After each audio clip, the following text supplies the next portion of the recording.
Nobel laureate Professor Wole Soyinka has challenged the vice presidential candidate of the Labour Party, Datti Ahmed, to a one-on-one debate on Channels Television regarding the nation's democracy.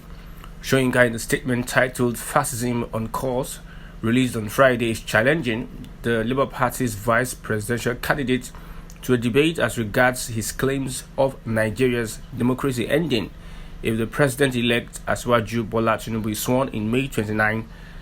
However extreme it is, Sheung, I am saying it on national TV. I don't like to take risks. I'm not taking any risks. Swearing in a ticket that has not met the constitutional requirements of the Constitution, okay, is ending democracy. Quote me on it. That's your Soyinka stated, "May I seize this opportunity, by the way, to condemn the sanctions imposed on Channels Television, which anchored the performance of the Labour Party candidate.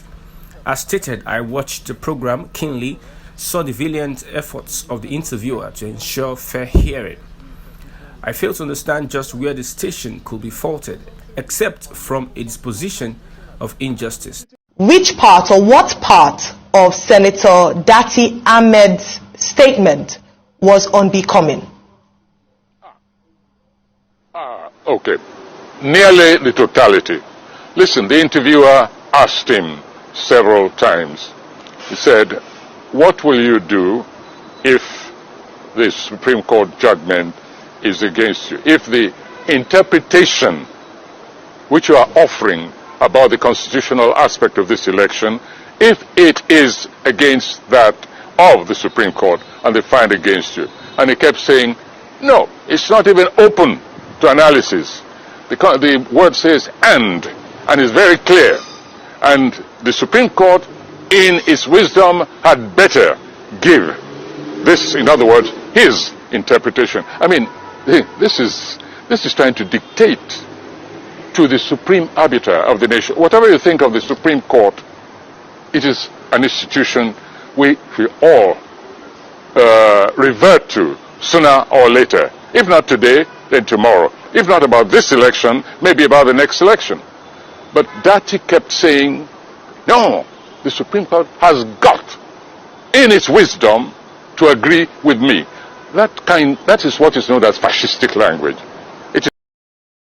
Willing to engage Mr. Datti or any nominee of his, Soyinka said, "I am on this very bone of contention, one-on-one without the malodorous intervention of media trolls and with the same interviewer as mediator. That should be taken as a serious offer," Soyinka said. Recall that Datti Ahmed had called on President Muhammadu Buhari and the Chief Justice of Nigeria not to swear in Tinubu, who was declared by the Independent National Electoral Commission (INEC) as the winner of the March 18th presidential election. The Labour Party vice presidential candidate, who spoke as a guest on Channels TV's Politics Today, insisted that declaring Tinubu as winner and issuing him a certificate of return was against the Constitution. According to him, whoever swears in Mr. Tinubu has ended democracy in Nigeria.